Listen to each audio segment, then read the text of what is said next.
Tentu aku punya hak untuk merasa bahagia, untuk tetap waras. Tapi yang aku harus ingat juga adalah aku punya kewajiban untuk menjalankan peranku sebagai seorang istri, seorang ibu, dan hambanya. Me time, dua kata yang erat kaitannya dengan kebahagiaan, kewarasan, dan hak asasi setiap manusia. Sebagai orang yang masih belum menikah, aku tentu paham banget sama konsep me time ini. Ya gimana enggak, tanggung jawabku kan masih sedikit. Jadi emang banyak waktu yang bisa aku pakai untuk me time. Nah tapi konsep me time dalam pernikahan aku agak nggak paham atau masih belum paham. Yang ada di otakku adalah kalau udah menikah nanti dan aku mau me time, suami sama anak-anakku ditaruh di mana? Terus mereka disuruh ngapain gitu. Jadi daripada aku sotoy ngomongin sesuatu yang aku nggak paham, lebih baik aku cari tahu dari orang-orang yang lebih berilmu dan siapa lagi kalau bukan guru-guru kami hafizahumullah. Dalam salah satu kajian rumah tangganya, Ustadz Ahmad Tarigan hafizahullah, beliau bilang bahwa me time seorang suami dan istri dalam rumah tangga itu hukumnya mubah alias dibolehkan. Yang namanya mubah pasti ada syarat penyertanya. Dibolehkan asal satu, istri harus minta izin pada suaminya terlebih dahulu saat akan me time keluar rumah.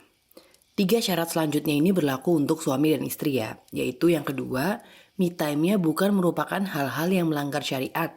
Misalnya pergi ke tempat-tempat yang ada maksiatnya, yang ikhtilat, campur baur antara laki-laki dan perempuan, ya you know lah ya. Dan syarat yang ketiga, me time-nya tidak menghabiskan keuangan rumah tangga. Dan syarat keempat nih yang paling penting adalah me time-nya tidak membuat dia melalaikan kewajibannya baik sebagai istri, sebagai seorang suami, maupun orang tua dan anak dari ayah ibunya kalau memang masih ada. Nah, ada satu cerita menarik yang menurutku cocok banget sama tema kita minggu ini. Cerita salah seorang sahabat yang telah dipersaudarakan oleh Rasulullah Shallallahu Alaihi Wasallam saat mereka hijrah ke Madinah, yaitu Salman Al Farisi radhiyallahu anhu dengan Abu Darda radhiyallahu anhu. Kisah ini aku ambil dari website almanhaj.or.id ya. Abu Juhaifah Wahab bin Abdullah radhiyallahu anhu berkata, Nabi Shallallahu Alaihi Wasallam mempersaudarakan Salman Al Farisi dan Abu Darda radhiyallahu anhuma. Setelah itu Salman radhiyallahu anhu mengunjungi Abu Darda radhiyallahu anhu. Dia melihat Ummu Darda radhiyallahu anha memakai pakaian kerja dan tidak mengenakan pakaian yang bagus. Salman radhiyallahu anhu berkata kepadanya, "Wahai Ummu Darda, kenapa engkau berpakaian seperti itu?" Ummu Darda radhiyallahu anha menjawab, "Saudaramu Abu Darda radhiyallahu anhu sedikit pun tidak perhatian terhadap istrinya. Di siang hari dia berpuasa dan di malam hari dia selalu sholat malam." Lantas datanglah Abu Darda radhiyallahu anhu dan menghidangkan makanan kepadanya seraya berkata, "Makanlah wahai saudaraku, sesungguhnya aku sedang berpuasa." Salman radhiyallahu anhu menjawab, "Aku tidak akan makan hingga engkau makan." Lantas Abu Darda radhiyallahu anhu pun ikut makan. Tatkala malam telah tiba, Abu Darda radhiyallahu anhu pergi untuk mengerjakan sholat. Akan tetapi Salman radhiyallahu anhu menegurnya dan mengatakan, "Tidurlah." Dan dia pun tidur. Tak lama kemudian dia bangun lagi dan hendak sholat. Dan Salman radhiyallahu anhu berkata lagi kepadanya, "Tidurlah." Dia pun tidur lagi. Ketika malam sudah lewat, Salman radhiyallahu anhu berkata kepada Abu Darda radhiyallahu anhu, "Wahai Abu Darda, sekarang bangunlah."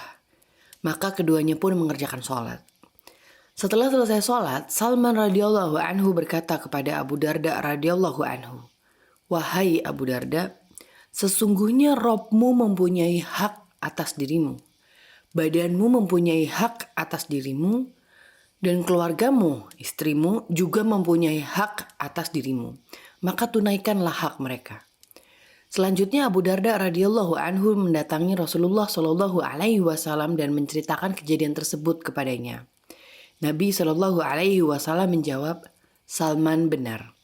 Hadis riwayat Al-Bukhari nomor 1867 dalam kitab Asy-Syahabah halaman 462. Faedah dari kisah ini benernya banyak banget ya. Tapi yang mau aku highlight adalah kalimat Sesungguhnya Robmu mempunyai hak atas dirimu, badanmu mempunyai hak atas dirimu, dan keluargamu, istrimu juga mempunyai hak atas dirimu. Maka tunaikanlah hak mereka. Bisa kita bilang me time versi Abu Darda ini kan sholat dan puasa ya. Yang mana dua hal itu adalah sesuatu yang baik kan. Itu ibadah loh dan pahalanya besar. Tapi saat melakukan itu semua, Abu Darda radhiyallahu anhu melalaikan hak dirinya sendiri, hak badannya untuk istirahat, dan hak istrinya atau kewajiban dia sebagai suami. Dan dua hal yang tadinya baik itu malah jadi hal yang gak baik kan. Bayangin loh, ibadah aja bisa jadi sesuatu yang gak baik kalau dalam menunaikannya kita sampai melalaikan kewajiban kita yang lain atau melalaikan hak pasangan kita. Apalagi kalau me time-nya melanggar syariat. Kombo itu namanya. Di sini aku mulai paham dengan konsep me time saat berumah tangga nanti. Sebagai seorang istri, mungkin nanti seorang ibu dan seorang manusia, tentu aku punya hak untuk merasa bahagia, untuk tetap waras. Tapi yang aku harus ingat juga adalah aku punya kewajiban untuk menjalankan peranku sebagai seorang istri, seorang ibu, dan hambanya. Jadi kalau memang nanti saat menikah aku merasa butuh yang namanya me time, yang aku perlu ingat adalah apapun bentuk me time-nya, jangan sampai membuat aku lalai dalam menjalankan kewajibanku. Akan ada waktu-waktu yang bisa aku manfaatkan di rumah saat suami kerja misalnya, dan kami masih belum punya anak. Ada sekitar 10 jam if he starts early in the morning. Aku harus bisa cari aktivitas di rumah yang membuat aku bahagia. Nggak perlu harus maksain keluar rumah kok. Kalau emang harus keluar, itu harus atas seizin suamiku. Kalau udah punya anak, entah gimana caranya, aku harus bisa memanfaatkan waktu saat jadwal tidur siang mereka untuk me time. Kalau ibu bisa, aku juga pasti bisa. Jadi weekend itu bisa dimaksimalkan untuk quality time berdua atau full team. Kalau memang ada kegiatan yang mengharuskan aku untuk meninggalkan anak-anak sebentar, I will definitely discuss it with my husband. Kita harus bisa mencapai sebuah kesepakatan di mana suamiku tidak merasa haknya aku abaikan, di mana dia tidak merasa aku melalaikan kewajiban sebagai istri atau ibu dari anak-anak. Aku juga harus paham bahwasanya ada banyak me time di zaman singleku yang tidak lagi bisa dilakukan setelah aku menikah, dan aku nggak boleh nuntut itu. Karena konsekuensi dari pernikahan adalah some things will never be the same anymore. Tugasku sekarang adalah belajar apa-apa saja yang menjadi kewajibanku dan apa-apa saja yang menjadi hak suamiku. Well, what I'm trying to say is, ternyata emang me time dalam rumah tangga itu ada dan boleh kok. Tapi ada syarat-syarat yang memang harus kita perhatikan dan kita jalankan dengan sungguh-sungguh. Bahkan guru-guru kami hafizahumullah pun dalam kajiannya senantiasa mengingatkan pada para suami untuk memberi perhatian lebih kepada istrinya.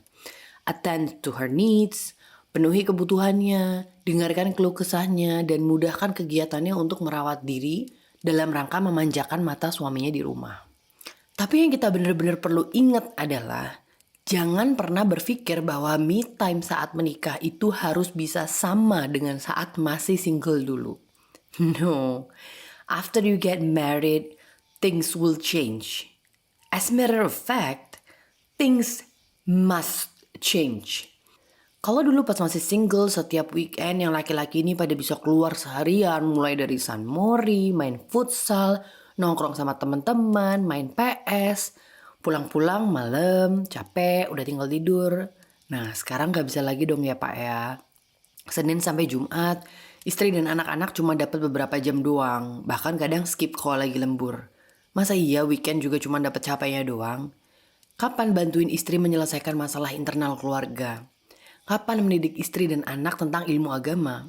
Atau setidaknya kalau emang ilmunya masih belum cukup, ya ajakinlah anak dan istri untuk duduk di majelis ilmu bareng. Sebagai bagian dari kewajiban dan tanggung jawab kepala keluarga. Kapan mendidik anak? Kapan gandeng tangan anak laki-lakinya untuk sholat berjamaah di masjid saat azan berkumandang? Kalau emang mau olahraga ya silahkan. Futsal atau main bola itu berapa jam sih ya kan?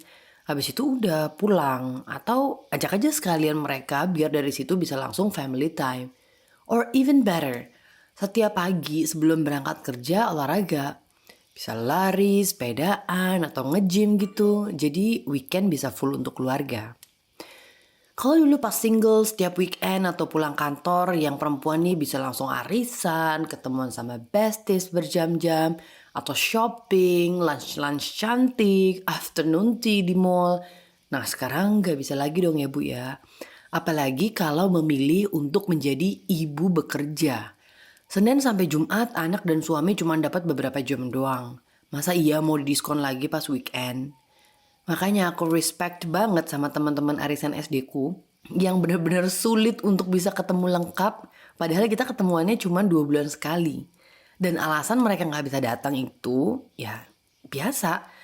Lagi nggak diizinin suami, atau anak lagi cranky, atau anak lagi sakit. Dan mereka oke dengan itu. Kalian keren banget lah, Masya Allah. Bisa tetap fokus sama prioritas dan konsekuensi dari pilihan hidup yang diambil. Semoga Allah senantiasa mudahkan dan berkahi semua ikhtiar kalian. Buat yang masih single, saat ta'aruf itu penting banget untuk tanya satu hal ini. Saat udah menikah nanti, apakah kamu butuh me time tanpa ada istri atau tanpa ada suami dan anak-anak yang mengganggu? Kalau ada, berapa kali sebulan? Dan berapa jam durasinya?